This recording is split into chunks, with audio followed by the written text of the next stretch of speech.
Starting में दिखाया जाता है कि जिनिंग उन तीनों टेस्ट को पास करने के बाद उस केव के और अंदर जा रहा होता है और अब वह चलते चलते एक जगह पर पहुंच जाता है जिस जगह पर काफी बड़े बड़े मेडिटेशन मैट्स रखे होते हैं।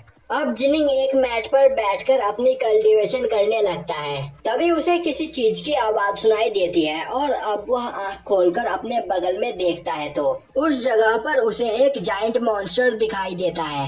अब जिनिंग उसे देखकर खड़ा हो जाता है और बोलता है कि तो क्या तुम यहाँ पर मेरे कोई नए टेस्ट हो?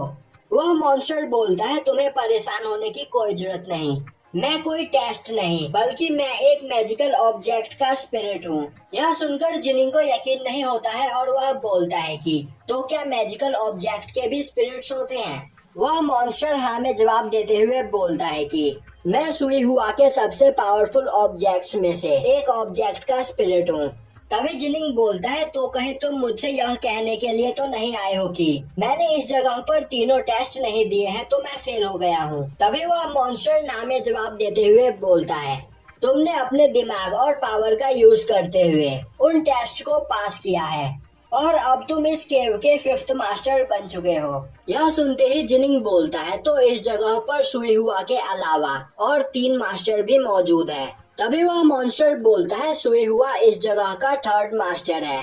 सुई हुआ से पहले भी इस जगह पर 2 मास्टर्स मौजूद थे। जैसा कि तुम इस जगह पर देख सकते हो यहाँ पर कई सारे काफी बड़े मेडिटेशन मैट मौजूद है। इससे यह साबित होता है कि वह दोनों मास्टर एशियन टाइम के थे।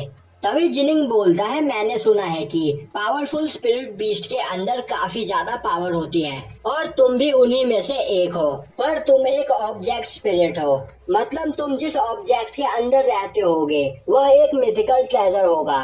तभी वह बीस्ट बोलता है सुई हुआ की एज 100 साल से ज्यादा है और उसने इन टाइम में कई सारे ट्रेजर्स कलेक्ट किए और इस केव में वह सभी ट्रेजर्स मौजूद है, पर कोई भी इस केव से उन ट्रेजर्स को लेकर नहीं जा सकता है।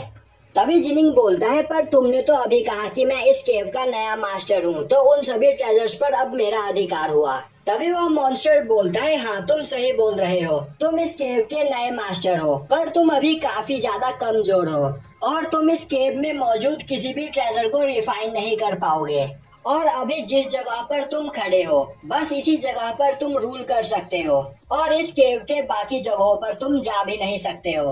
अब वह मॉन्स्टर जिनिंग को वहाँ पर एक एम्बुलेंट देता है और बोलता है कि आज से तुम इस पर्पल साइड के मंक गार्डियन हुए और इस एम्बुलेंट के साथ अब तुम जब चाहो तब इस केव के अंदर आ सकते हो और इसके अंदर तुम कोई सा भी ट्रेजर रख सकते हो। तो अब मैंने तुम्हें यह एम्बुलेंट दे दिया, तो अब यह तुम पर डिपेंड करता है कि तुम आगे क्या करते हो। और यह बोलकर वह वहाँ से जाने लगता है। तभी जिनिंग उसे रोकने की कोशिश करता है और बोलता है कि मैं यहाँ पर इतनी मुश्किल से टेस्ट को पास करके इस जगह पर आया हूँ और इसके बाद भी मुझे बस यह छोटी सी जगह दी जा रही है, यह अच्छी बात नहीं। तभी वह मॉन्स्टर बोलता है मैं इसमें अब कुछ नहीं कर सकता हूँ, पर अगर इस जगह पर पहले के मास्टर मौजूद होते तो वह तुम्हें गाइड कर सकते थे और मैं बस इस जगह पर उन ट्रेजर्स का गार्डियन हूँ, तो मैं तुम्हारी कोई भी मदद नहीं कर सकता हूँ। तभी जिनिंग बोलता है तुम काफी टाइम तक सुई हुआ के साथ रहे होगे, तो तुम्हें उसके बारे में काफी कुछ पता होगा, यहाँ तक कि उसके टेक्निक्स के बारे में भी, तो तुम मुझे वह सिखा सकते हो। तभी वह मॉन्स्टर बोलता है मुझे यहाँ पर 2 टेक्निक्स के बारे में पता है जो मैं तुम्हें यहाँ पर सिखा सकता हूँ, पर उन टेक्निक्स को सीखने के लिए पहले तुम्हें अपने मेंटल स्ट्रेंथ को बढ़ाना होगा। मैंने तुम्हें फाइट करते हुए देखा है, तुम अपनी स्वॉर्ड टेक्निक का यूज करते हुए बस अपनी फिजिकल स्ट्रेंथ का यूज करते हो, पर अगर तुम अपने मेंटल स्ट्रेंथ का भी यूज करो तो तुम्हारे अटैक्स और भी ज्यादा खतरनाक बन सकते हैं।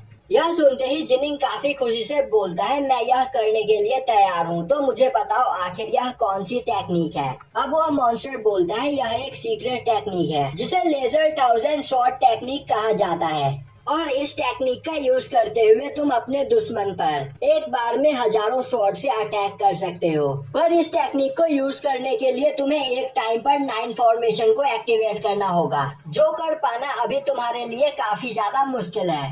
तभी जिनिंग बोलता है तो फिर जल्दी से मुझे यह टेक्निक सिखाओ। तभी वह स्पिरिट बोलता है अभी तुम इसके लिए तैयार नहीं हो और इस टेक्निक को सीखने के लिए इस जगह पर तुम्हें काफी ज्यादा मेहनत करने की जरूरत है। जिसके बाद वह जिनिंग को एक फॉर्मेशन दिखाते हुए उसे उस फॉर्मेशन को याद करने को बोलता है। अब हमें जी फैमिली का मेंशन दिखाया जाता है जिस जगह पर जीचुआन अपने सभी एल्डर्स के साथ मीटिंग कर रहा होता है और अब वह वहाँ पर उन सभी लोगों को जिनिंग के बारे में बताता है जो सुनकर सभी लोग काफी ज्यादा हैरान हो जाते हैं। और तभी जिली बोलता है जीचुआन आखिर तुमने ऐसा कैसे होने दिया।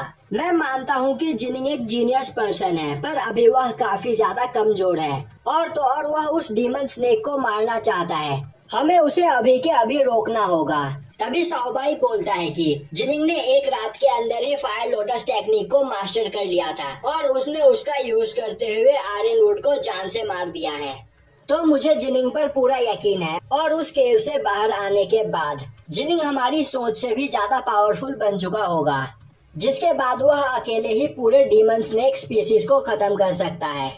अब यह सुनकर जिली एक लंबी सांस लेता है और बोलता है कि जब तुम दोनों को यह सही लगता है तो अब मैं आगे कुछ बोलना नहीं चाहता हूँ।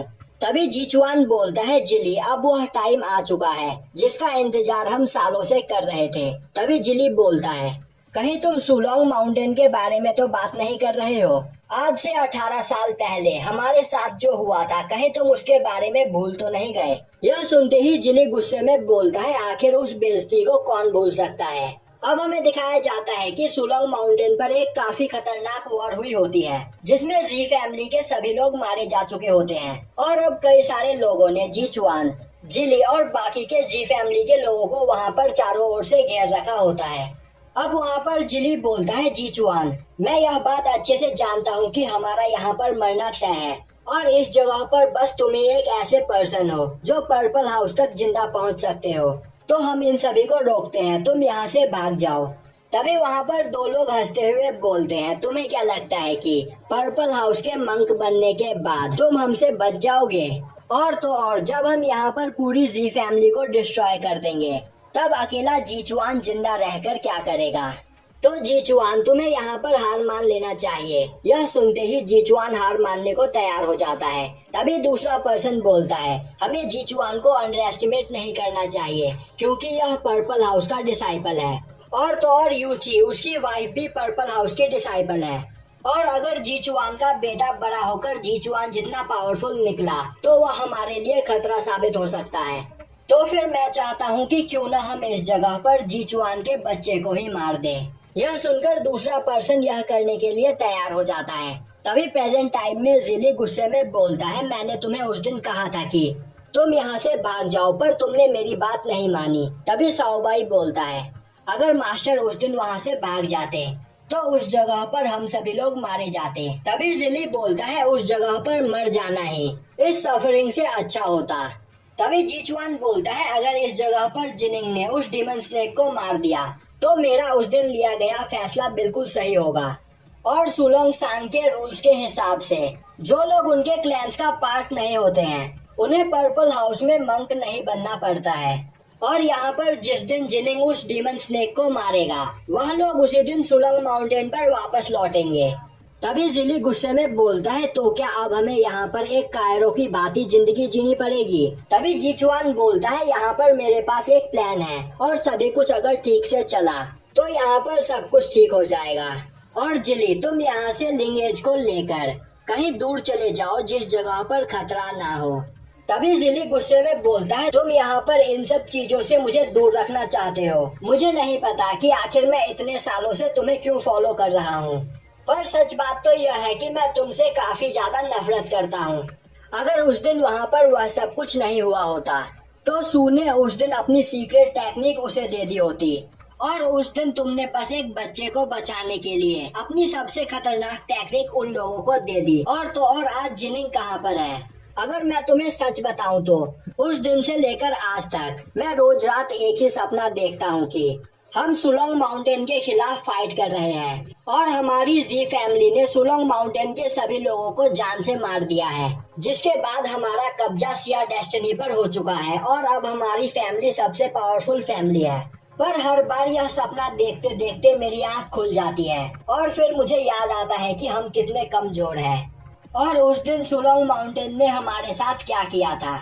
और तो और उन लोगों से बदला लेने के बजाय इस जगह तुम वॉर से बचना चाहते हो। अब जीचुआन जिली को वहाँ पर शांत करता है और वहाँ पर मौजूद सभी लोगों से बोलता है कि मेरी बात ध्यान से सुनो। अब अगर अगली बार सुलोंग माउंटेन ने हम पर अटैक करने की कोशिश की तो यहाँ पर तुम सभी के पास बस एक ही ऑप्शन है, उन सभी को जान से मार दो। अब हम वॉर से पीछे नहीं हटेंगे, भले ही हमारे हाथ कट जाए या पैर, हम मरते दम तक फाइट करेंगे। यह सुनते ही सभी लोग वहाँ पर जोश से चिल्लाने लगते हैं। दूसरी ओर हमें जिनिंग को दिखाया जाता है जो एक स्वॉर्ड पर खड़ा होकर काफी तेजी से कहीं जा रहा होता है और यहीं पर यह एपिसोड खत्म हो जाता है।